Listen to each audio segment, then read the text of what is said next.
سے کہا کہ ہم مقام جو ہے وہ تبدیل کر دیں اور پھر ہم نے اس جگہ کا انتخاب کیا۔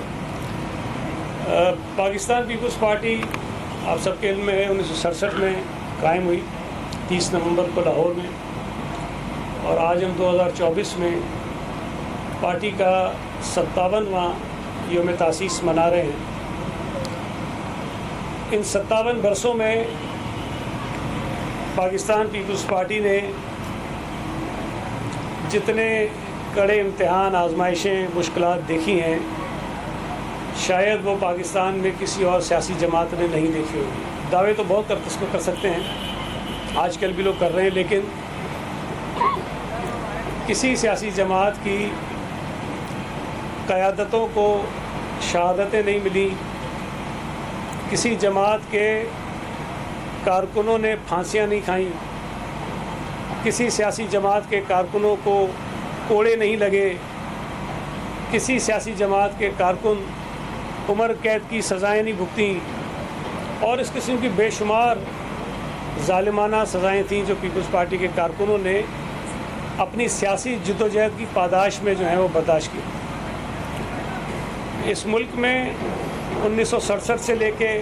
2024 تک جتنے فوجی عامر آئے، پیپلز پارٹی کی قیادت اور کارکنوں نے ان کے خلاف جدوجہد کی، ملک میں جمہوریت کی بحالی کی جدوجہد کی۔ ہماری قیادت شہید ذوالفقار علی بھٹو ہوں، شہید محترمہ بے نظیر بھٹو ہوں، آصف علی زرداری صاحب ہوں، بلاول بھٹو زرداری صاحب ہوں، ان سب نے ہمیشہ یہ کوشش کی کہ جس نظریے اور سوچ کی بنیاد پر پاکستان پیپلز پارٹی بنائی گئی تھی، اس نظریے اور سوچ کو آگے بڑھایا جائے۔ اور آج 57 برسوں کے بعد بھی میں یہ بات دعوے سے کہہ سکتا ہوں کہ اس ملک میں کوئی جماعت پیپلز پارٹی کے پائے کی جماعت نہیں ہے۔ جتنے باشعور سیاسی کارکن پاکستان پیپلز پارٹی میں آپ کو ملیں گے، کسی اور جگہ اتنی سیاسی سوجھ بوجھ رکھنے والے کارکن آپ کو نہیں نظر آئیں گے۔ آج بھی ملک میں جتنی سیاسی جماعتیں ہیں، ان میں بہت بڑی تعداد ایسے لوگوں کی ہے جنہوں نے اپنی سیاست کا آغاز پیپلز پارٹی سے کیا۔ اور ان جماعتوں میں بھی اگر آپ یہ دیکھیں گے کہ کون کون سے وہ لوگ ہیں جن کے اندر سیاسی سوجھ بوجھ ہے، تو کہیں نہ کہیں ان کی کڑی آپ کو پیپلز پارٹی سے ملتی ہوئی نظر آئے گی۔ تو یہ ایک ایسی جماعت یا ایسی سیاسی نرسری ہے جس نے پاکستان میں سیاسی شعور کو آگے بڑھایا اور لوگوں میں سیاسی شعور پیدا کرنے کے لیے یہ کام کیا۔ اور میں یہ سمجھتا ہوں کہ 1967 میں پاکستان پیپلز پارٹی کے قیام کے بعد شہید ذوالفقار علی بھٹو نے جو ایک سب سے بڑا کام کیا، جو آج تک میں سمجھتا ہوں کہ اس ملک میں چل رہا ہے، وہ اس ملک کی سیاست کو عام لوگوں تک پہنچانا تھا۔ اس ملک کی سیاست شہید ذوالفقار علی بھٹو کی سیاست میں آنے سے پہلے، پاکستان پیپلز پارٹی کے قیام سے پہلے صرف جاگیرداروں، سرمایہ داروں، وڈیروں، مخدوموں، پیروں کی ڈرائنگ رومز ہوتی تھی، اور وہاں فیصلے ہوتے تھے کہ کس کو الیکشن میں لڑنا ہے، کس کو جیتنا ہے، کس کو کہاں جانا ہے۔ پیپلز پارٹی کے قیام کے بعد آج تک بڑے بڑے لوگ، بڑے مخدوم، بڑے جاگیردار، بڑے سرمایہ دار جو عام زندگی میں شاید اس ملک کے عام غریب سے ہاتھ ملانا پسند نہیں کرتے ہوں گے، الیکشن کے دنوں میں اس کے دروازے پہ جاتے ہیں، اس کے ساتھ زمین پر بیٹھتے ہیں اور اس سے ووٹ کے طلبگار ہوتے ہیں۔ یہ پاکستان پیپلز پارٹی کے کام ہیں۔ اس کے علاوہ اس ملک میں جو ڈیولپمنٹ ہوئی ہے ان 57 برسوں میں، اس میں جو تاریخی کام ہیں وہ شہید ذوالفقار علی بھٹو، شہید محترمہ بے نظیر بھٹو، یا اس کے بعد آصف علی زرداری صاحب کی قیادت میں جو ہماری حکومت رہی، ہمارے نصیب میں آئے۔ اس ملک میں آئین، متفقہ آئین اگر کسی نے دیا تو پاکستان پیپلز پارٹی نے دیا۔ اس آئین کو جب عامروں نے مسخ کیا تو دوبارہ اس آئین کو بحال پاکستان پیپلز پارٹی نے کیا۔ اس ملک میں صوبوں کو جس خود مختاری کا دعویٰ 1940 میں قرارداد پاکستان میں کیا گیا تھا،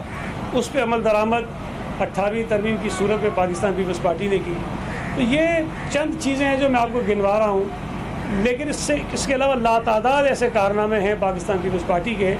جو ہم نے اس ملک کے عوام کے لیے، لوگوں کے لیے کیے ہیں، اور آج بھی ان تمام کرائسس کے باوجود، مشکلات کے باوجود کہ پیپلز پارٹی کو ختم کرنے کی کوششیں جتنی فوجی عامروں نے کی، پیپلز پارٹی آج بھی قائم و دائم ہے، اور آج بھی پاکستان کی سیاست میں اتنی ہی ریلیونٹ ہے جتنی 1967 میں تھی۔ تو یہ اس بات کو ثابت کرتا ہے کہ پاکستان پیپلز پارٹی ایک مضبوط ایسی سیاسی جماعت ہے جس کی بنیادیں اس ملک کے اندر بہت گہری ہیں اور اس ملک کے لوگوں میں بہت گہری ہیں۔ آج بھی اگر آپ کسی غریب سے، کسی کسان سے، کسی خاتون سے، کسی اقلیت کے ہمارے بھائی سے، کسی بھی ایسے طبقے سے جس کے حقوق وہ سمجھتا ہے کہ اس ملک میں اس کو نہیں مل رہے، اور اگر آپ سے پوچھیں کیسے ملیں گے تو آپ کو پیپلز پارٹی کا نام لے گا، بلال بھٹو زرداری کا نام لے گا، آصف علی زرداری کا نام لے گا، یا شہید محترمہ بے نظیر بھٹو اور شہید ذوالفقار علی بھٹو کو یاد کرے گا کہ ان کے ادوار میں کیا کیا کچھ ان کے لیے کیا گیا ہے۔ تو ہم نے اللہ کا شکر ہے کہ لوگوں کی دل کھول کر خدمت کی، جو ہماری ذمہ داری بنتی تھی، شاید اس سے زیادہ ہماری قیادت نے قربانیاں پیش کی ہیں، اور یہی وجہ ہے کہ آج بھی پاکستان پیپلز پارٹی کو لوگ اسی طرح چاہتے ہیں۔ اور کل جب 30 نومبر کو ہم یہاں ہوں گے، اس وقت پاکستان بھر میں لاتعداد مقامات پر پاکستان پیپلز پارٹی کی یوم تاسیس کی تقاریب منعقد ہو رہی ہوں گی، اور بلال بھٹو زرداری صاحب ویڈیو لنک کے ذریعے ایک وقت میں ان تمام جو اجتماعات ہو رہے ہوں گے ان سے وہ خطاب کر رہے تھے۔ ہمارا جو کل کا یہ اجتماع ہے، اس میں ظاہر تقاریر ہوں گی، پھر چیئرمین صاحب کی تقریر ہوگی، اس کے بعد ہم نے یوم تاسیس کی خوشی میں آتش بازی کا پروگرام رکھا ہے، اور اس کے بعد ہم نے پارٹی کے ترانے اور کچھ اور سنگرز کو بلایا تاکہ ہم ایک جشن منائیں، اور ایک میوزیکل ایونٹ بھی ہم نے رکھا ہے تاکہ ہمارے کارکن ہم مل کر یہاں پر پارٹی کی یوم تاسیس کو سیلیبریٹ کریں۔